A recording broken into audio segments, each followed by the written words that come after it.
I was just seeking thrill. I was seeking things that would make me feel the most alive. I would motorbike through Vietnam like crazy. I was hitchhiking through the whole Thailand, all the way from Bangkok to Malaysia to Kuala Lumpur, which took me 3 weeks. But one of the most profound experiences that happened, and the life changing one, was in the north of Thailand. I tried mushrooms for the first time. And it wasn't a full dose, but it was just enough of a dose to break me out of that needing to numb through thrill. It brought me into the present moment, into my body, and made me feel that everything is going to be okay. And it basically cut the whole feeling of depression for the whole night while I was enjoying the mushrooms and the bonfire. Dude, mushrooms are so powerful. They're one of the most beautiful medicines, yeah. And they cut through the BS. You know, whatever is clouding your mind, it's like they lift the veil. And for Yeah, those 6, 8 hours, you see the truth of light, the truth of love, yeah, the truth about yourself. So yeah. that first experience was, even though it wasn't a full dose, it was very powerful for you. It was life changing, literally. The next day, what changed for you after that trip?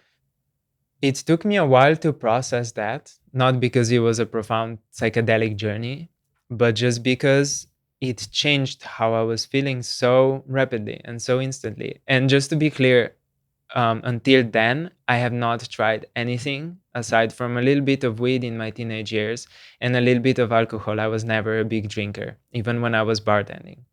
So I've never tried anything else. So this journey literally showed me that there is a mind altering substance that can help you break through these negative cycles. Months of meditation for me before, self hypnosis, self exploration, sitting for 2 hours down per day, were the same effect as not even a full dose of mushrooms From one trip. Yeah. from one trip. It's insane.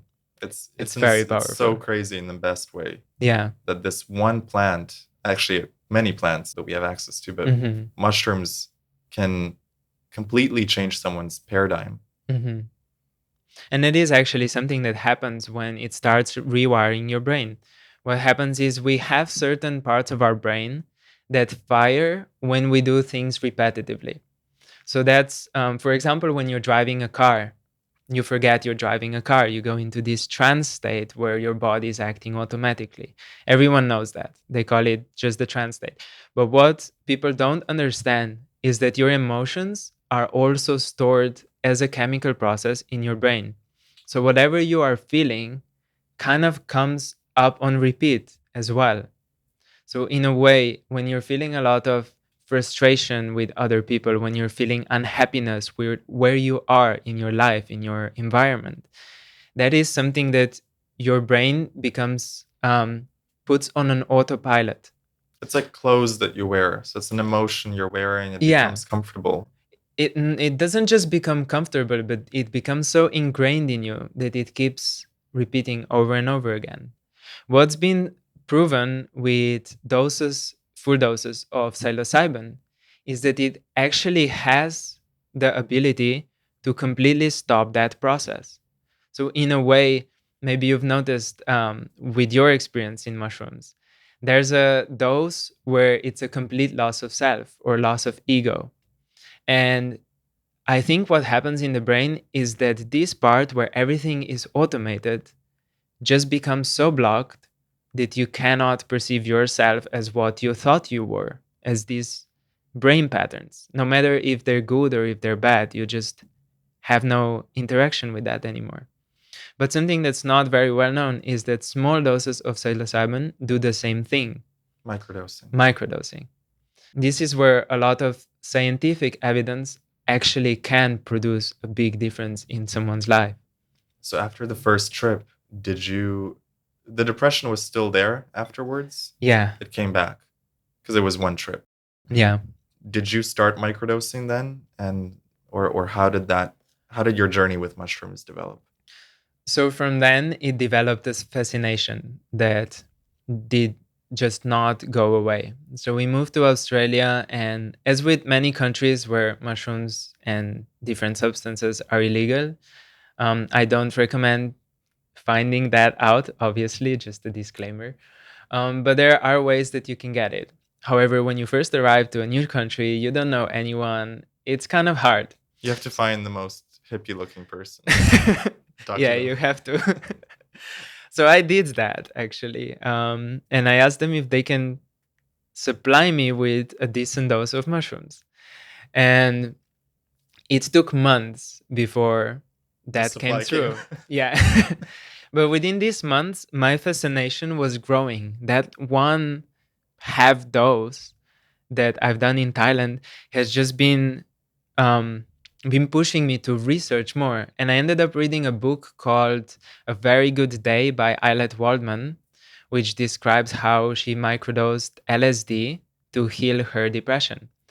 And It's like a yellow cover, I think, right? yeah, it's a very good book. I would definitely recommend it. There's a protocol in the book that says you do one dose every third day. And I think that comes from Psychedelic Explorer's Guide, um, another book that's really, really useful. But basically, throughout these few months, while I was waiting for this, I started developing a fascination. And the way I mentioned my mind works is I dive deep into research. So I started reading everything that happens, everything about neuroplasticity, how the brain works, neural networks, everything that happens chemically in the body when we're going through different emotions. I was reading about melatonin, serotonin, dopamine, how they're produced, how we can affect them with our daily habits. That's where my fascination for biohacking came from as well. I dove deep into the practices that would support that once it actually happens. So eventually, my friend brought me a bag of mushrooms, and I decided to microdose with the same protocol. So 1 day's on, 2 days off. And microdosing means you take a sub-perceptual dose. So Tiny, tiny dose. tiny, tiny dose. So if you say one mushroom would be a full dose, you would take tenth of that. So it's meant to be subperceptual where it doesn't inhibit your ability to move around, to do daily things, but at the same time, it does block that part of your brain that wants to feel the same things or have the same mental patterns. Do you know which part of the brain it's blocking? We can research that. Okay. We can put it in. Yeah, But basically, it allows for the new patterns to come online. exactly. Mhm. Yeah. So I've noticed after probably around 2 weeks that the thoughts that would come up for me were very different. I would look out the window, and instead of my thinking mind being in everything I wanted to do in the future or being in anxiety of the past, it would just be purely in the present, looking at what is going on outside and enjoying it. And I've noticed myself observing that. And this is where this dissonance between the self and the observer happened, the distance between them. Was that your first experience of that, or you? It wasn't. No, I've gone in that space throughout meditation quite a lot. But But at now that point, is. my meditation practice wasn't very strong. Uh, And this experience started like showing me that there is actually, you know, it's possible to like distance yourself and observe yourself enjoying the environment in the present moment. And that happened after maybe 2 weeks of following the protocol. And every time after, the day after, I would journal, I would make sure that I track my experience. And within probably a month and a half, my depression was gone. And completely. not just gone a little bit, gone completely. I could not put myself in negative state, in negative spirals, let's say. I still had moments where I felt down, where I felt annoyed by things, frustrated by myself. But in a month and a half, that was not my state. That was not my baseline anymore. My baseline became the baseline of curiosity again. It's amazing. And I think Yeah, the lesson also is that, the consistency, taking it every third day or having trips, if it's a full dose, having trips once a month, something where there's a consistent pattern is what helps the brain finally rewire bit by bit. yeah. It's a really powerful tool for that. And so the depression was gone completely. You still have moments where sometimes things get challenging. Of course, we all do. What do you do in those moments? Like I said before, I think the most important thing is to just accept that, Yeah. to accept that it's a part of the duality of life. We all go through moments where our thoughts, our emotions are not the most highly beneficial ones. And in order for us to understand what is really positive, what is optimal, we need to understand also what is not.